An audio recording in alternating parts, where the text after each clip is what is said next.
نفسك شويه يا اختي عشان اللي في بالك. ركز بقى في المهم. بيت بره اتحرك مع معتصم بيه نازل حمله مخدرات، جيب رجب الجريتلي.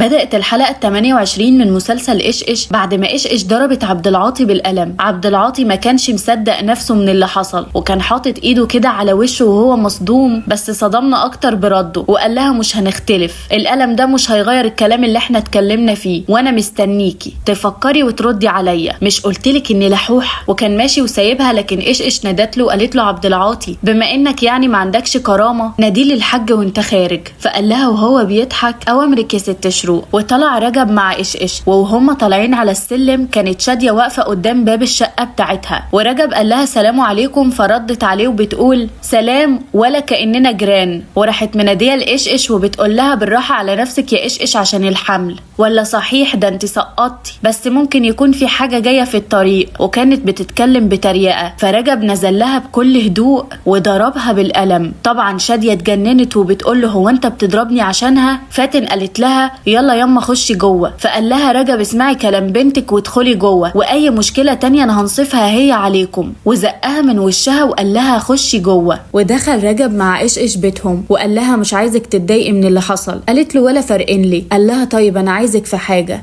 عايزك تشوفي لمامتك بيت عشان تنقل فيه، وكمان تعملي لهم مصروف شهري، بس مش يدوب على قدهم، اعملي لهم مصروف محترم. فقالت له إيش إيش انا مش عايزه اتعبك ولا تقل عليك. قال لها يعني هي شقه مامتك هي اللي هتضلعني؟ اعملي زي ما بقولك. قالت له طب انا عايزه اطلب منك طلب. قال لها امر مش طلب. قالت له انا عايزه شقه بره عشان اسكن فيها بعيد عن البيت ده. قال لها فيلا كمان، اختاري المكان اللي انت عايزاه وانا هجيبلك فيه. وراحت شادية عند مختار وكان بيقول لها بس دي مش اول مرة ياما رجب يضربك بالقلم، ده انت كنت بتقولي في مرة لخالي عبد العاطي ان انت ما بتتمزجيش غير لما القلم بتاع رجب الجريتلي ينزل على وشك كده يطرقع. قالت له ده لما اكون مش كوياله هدومه، الاكل اللي انا عاملاه مش عاجبه، لكن عشان إيش إيش وقدامها كمان. قال لها انا هقولك حاجه ياما عشان الهري كتير، بس اهم حاجه ما تتعصبيش عليا، رجب بيحب إيش إيش، وانا عايزك تعترفي لنفسك كده ان هي اللي كسبت الماتش، وعايزك ترضي بالمكتوب عشان كل الشقلبات اللي هنتشقلبها والمؤامرات والكلام ده كله برضه هي اللي هتكسب، وهو مستعد يسفلت الدنيا كلها عشانها، فبلاش تحرقي في دمك بقى. قالت له طب وان شاء الله بقى الحكمه دي جاتلك وانت بتصلي التراويح ولا الفجر؟ قال لها انا كنت عارف ان كلامي مش هيعجبك. قالت له اي ست في الدنيا مش هيعجبها الكلام اللي انت بتقوله ده. قال لها طب بصي ما عدتيش تفتحي لي موضوع إيش إيش ده تاني خالص، اقولك اتكلمي مع لبنى على إيش إيش وهي الحمد لله بقت عندك. قالت له طب وانت ايه اللي خلاك تتشك في ايدك وتضربها؟ قال لها بصي انا لما بشوفها ببقى مش طايق نفسي، دي بنت غلاويه وبكسه ومش عايزه اشوف خلقتها هنا تاني، وانا الحمد لله مرتاح انها عندك. قالت له شاديه طب وفلوسها يا مختار؟ قال لها انت فاكره انها غبيه؟ مستحيل ابوها لما يموت هي تديني فلوس. وكمل مختار وقال لها كده بقى عندك موضوعين مش عايزك تفتحيهم معايا، موضوع إيش إيش وموضوع لبنى، وده الاهم بكتير، وفي مصلحه كده مع الحاج اول ما اخلصها هفتحه في حوار اني اطلق لبنى طلاق بالتلاتة عشان اضمن اني ما اشوفش خلقتها تاني، ومش عايزك تتكلمي معايا فيه ابدا. وكانت فاتن قاعده مع لبنى وبتقول لها لو انا مكانك عمري ما هعمل كده في امي، انا ما هصدق وهروح اجري عليها، اكيد كانت محرومه منك كل السنين دي فطبيعي تبقى مشتاقلك. قالت لها انت عارفه يعني ايه امي تبقى رقاصه؟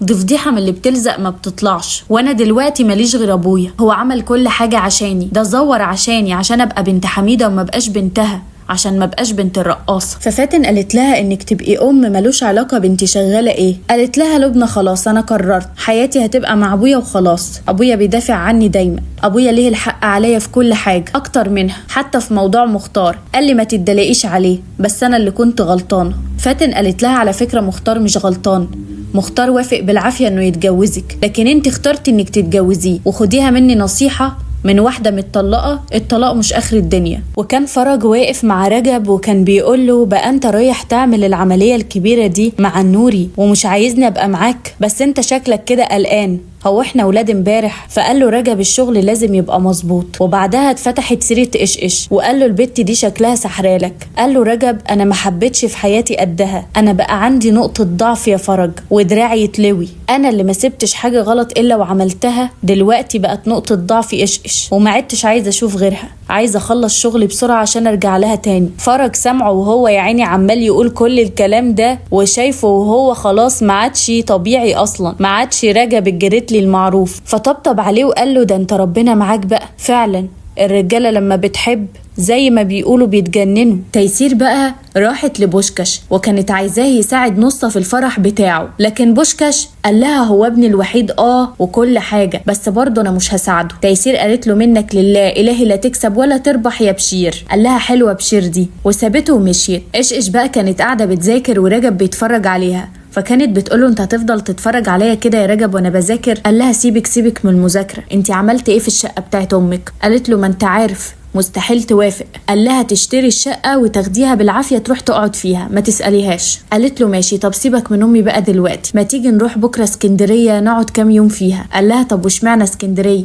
قالت له عادي انا بحبها. قال لها طب بلاش بكرة، وطبعا هي عارفة ان بكرة هيبقى التسليم وبتقول له كده عشان ما يروحش، لكن هو ما يعرفش حاجة وكمل وقال لها هبقى اخدك ونروح يوم تاني غير بكرة لأن بكرة عندي شغل كتير. قالت له ما في ناس كتير عندك في الشغل يا رجب، ولا الشغل عندك أهم مني؟ قال لها مفيش حاجة أهم منك، خلاص حضري كل حاجة ونمشي بالليل على ما اخلص شغلي بالنهار. قالت له ما احنا عايزين نلحق اليوم من أوله. قال لها رجب ما أنا هخليكي تقعدي براحتك لحد ما تزهقي. طبعا إيش كانت خايفة عشان عايزاه ما يروحش بكرة. لبنى بقى راحت لإخلاص وكان معاها فلوس، فإخلاص بتقول لها هو إيه ده؟ قالت لها لبنى دول 1,000,000 جنيه، وزي ما قلتلك مش هتقولي لأي حد إن أنا بنتك، يعني 1,000,000 جنيه دي مقابل إنك ما تعرفيش حد إن بنتك. إخلاص قالت لها انت عارفة اني اول ما شفتك قريتك، بس كنت بحاول ان انا اكدب نفسي عشان انت بنتي، كنت بحنلك. والتيسير قالت لها انت اتولدتي في بيت كله اناني، كلهم بيحبوا نفسهم، وهتموتي لوحدك ومش هتلاقي حد يحبك ولا حتى راجل يحبك، هتفضلي لوحدك وابوكي ده مش هيعيشلك. واخلاص قالت لها انا لو معايا فلوس كنت اديتها لك وقلتلك ما تقوليش انك انت بنتي عشان انت تعري. وطردوها من البيت وهي ماشيه إخلاص تفت عليها. إيش بقى كانت صاحيه طول الليل وقاعده بتبص على رجب وهي حزينه حزن الدنيا كلها وخايفه عليه من بكره انه لما يروح هيتحبس. وكانت قوات الشرطه متجمعه وبتستعد عشان تقبض على رجب وفرج. وراحت إيش للضابط معتصم وقالت له انا جايبه لك اخبار مش كويسه. قال لها خير في ايه؟ قالت له رجب لغى التسليم خالص وقرر انه مش هيرجع للشغل ده تاني، وكلم فرج واتخانق معاه خناقه كبيره قوي وفضوا الشراكه بتاعتهم وقال له انه عنده اللي يكفيه، يعني مش هيرجع للشغل ده تاني. قال لها خلاص يا شروق كويس انك بلغتيني. فقالت له طب وانت هتعمل ايه دلوقتي يا باشا؟ قال لها ولا حاجه، انا كنت نص ساعه وهرجع بيتي تاني عشان خدت اجازه خلاص وهاخد المدام ونروح اسكندريه انا والاولاد. لكن للاسف فرحه إيش ما كملتش على خير، وسمعت ظابط وهو واقف مع واحد كمان وبيقول له يلا انجزوا بسرعه عشان احنا طالعين مع معتصم بيه مع القوات عشان نقبض على رجب الجريتلي عشان التسليم النهارده. طبعا إيش اتصدمت اول ما سمعت الكلام ده وعرفت ان معتصم بيكذب عليها، وانتهت الحلقه.